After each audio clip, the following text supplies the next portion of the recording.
Same एक छोटा बच्चा था, उसका अपहरण कर लिया गया, पर वह किसी तरह उनके चंगुल से छूटने में कामयाब रहा।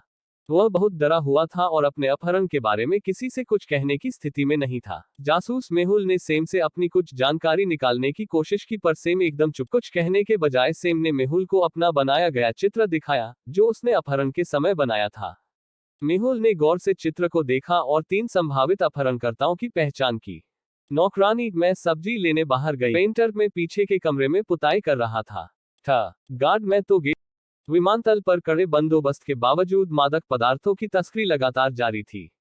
Opening square bracket. जासूस मेहुल को उसकी जांच के लिए बुलाया गया। पुलिस ने उन 4 दिनों का पता लगा दिया था जिन दिनों तस्करी होती थी।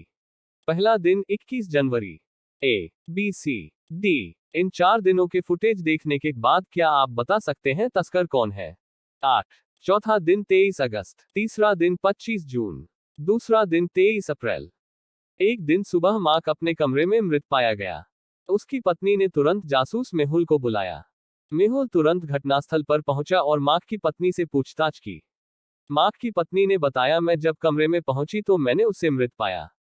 मैंने इसके बारे में किसी से कुछ नहीं कहा। उस समय घर में 2 लोग मौजूद थे जब हत्या हुई। मेहुल ने उन लोगों से मार्क के बारे में पूछताछ की। मालिक मार्क सर बहुत अच्छे व्यक्ति थे, वह हम सबकी बहुत परवाह करते थे। रसोइया, मैं मार्क सर के बारे में बहुत नहीं जानता, सिवाय इसके कि वह खाने के बहुत शौकीन। 4 लोग ट्रेन में सफर कर रहे थे। ट्रेन बहुत खूबसूरत पहाड़ों और जंगलों के बीच से जा रही थी।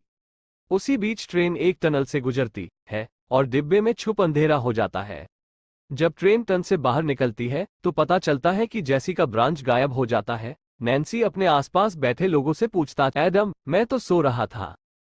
जो, मैं तो काफी पी रहा था।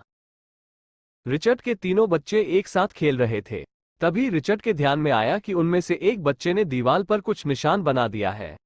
ABC, ये तीनों में से किसने किया होगा? साथियों, कमेंट करके बताएं। ABCC। बेन अपने ही घर में मृत पाया गया था। बेन के दोस्त रॉय और जॉय घटनास्थल पर मौजूद था। जाने माने जासूस मेहुल को जांच के लिए बुलाया गया था। जांच के दौरान निम्न जानकारी प्राप्त हुई। रॉय के पास पीली कार थी। जॉय के पास लाल रंग की कार थी। और बेन, जिसकी हत्या की गई थी, उसके पास एक काली कार थी जो 1 सप्ताह के लिए उसके घर पर खड़ी थी। पूछताछ के दौरान रॉय ने कहा, मैं आज सुबह अपनी कार से आया था। जब मैं आया तो जॉय की कार वहां पहले से ही खड़ी थी। जॉय ने कहा, मैं आज सुबह आया था और रॉय की कार पहले से वहीं खड़ी थी।